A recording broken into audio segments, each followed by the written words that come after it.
Hello friends, मैं गायत्री हमारे अपने चैनल में आप सभी का बहुत स्वागत करती हूँ। आप सब स्वस्थ रहें ऐसी कामना करती हूँ। अभी तक हमने प्राणायाम समझा, अब हम समझेंगे सत्कर्मों को। सत्क्रियाज भी इन्हें बोलते हैं।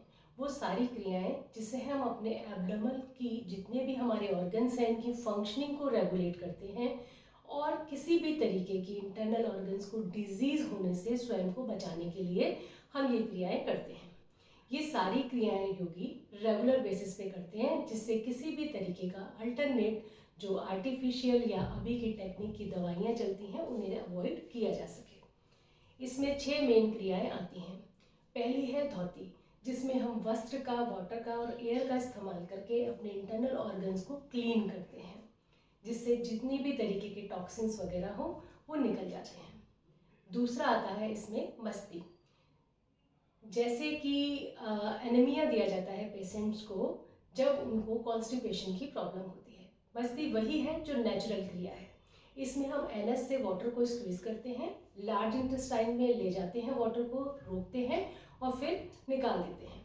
स्मॉल इंटेस्टाइन में वाटर नहीं जाता। इस क्रिया से हम कॉन्स्टिपेशन अगर किसी को है तो उसका जो स्टमक है उसको क्लीन करने के लिए ये क्रिया को अप्लाई किया जाता है। फिर क्रिया आती है नीति, जिसमें जल नीति भी आती है, सूत्र नीति भी आती है। जैसे हम एक नेज़ल से सूत्र डाल के गले से निकालते हैं या फिर जल को एक नेज़ल से डाल के दूसरे नेज़ल से निकालते हैं। इस क्रिया का उपयोग एक ईएनटी स्पेशलिस्ट की तरह किया जाता है। यानी अगर आपको ईएनटी से रिलेटेड कोई भी प्रॉब्लम है, साइनस है, माइग्रेन है या नींद नहीं आती या इस तरीके के थ्रॉट से रिलेटेड कोई प्रॉब्लम है, तो ये सारी प्रॉब्लम्स या सर्दी, कोल्ड, सब में ये क्रिया की जाती है। और सर्दियों में ये बहुत एडवाइस की जाती है। आप वीकली या 15 डे के बाद इसको रेगुलर बेसिस पे कर सकते हैं। इस तरह का कोल्ड से रिलेटेड प्रॉब्लम्स नहीं होती ये नीति करने से।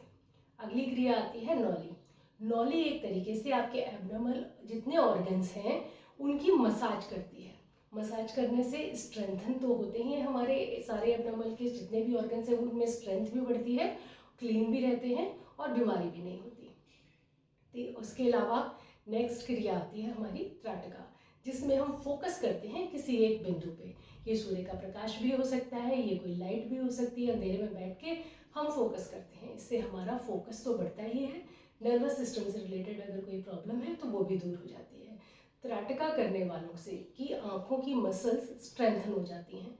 यानी कईयों को आँख झपकती रहती है, किसी की एक आँख झपकने लगती है या मसल्स वीक होने से दोनों आँखें झपकना पड़ता है बार बार, तो इस तरीके की समस्याएं भी दूर हो जाती हैं।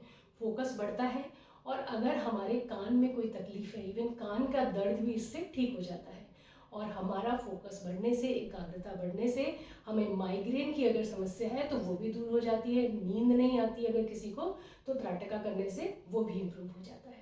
इसके बाद हम कपालभाति ऑलरेडी प्राणायाम में समझ चुके हैं कि कपालभाति से हमारे लंग्स को प्रॉपर ऑक्सीजन मिलती है, इंटरनल एरिया की एक्सरसाइज होती है, एब्डोमेनल एरिया हमारा स्ट्रेंथन होता है और गैस्ट्रिक फायर प्रोड्यूस होने से हमारा पाचन शक्ति भी बढ़ती है और कपाल में चमक आती है। नर्व हमारा जो सोचने समझने की शक्ति है वो बैलेंस्ड हो जाती है और हम डिस्टर्ब नहीं होते, एंजाइटी दूर होती है। इस तरीके से सारी क्रियाएं हमारी सत्कर्म में आती हैं जो हमें ज़रूर सीखना चाहिए और करना चाहिए।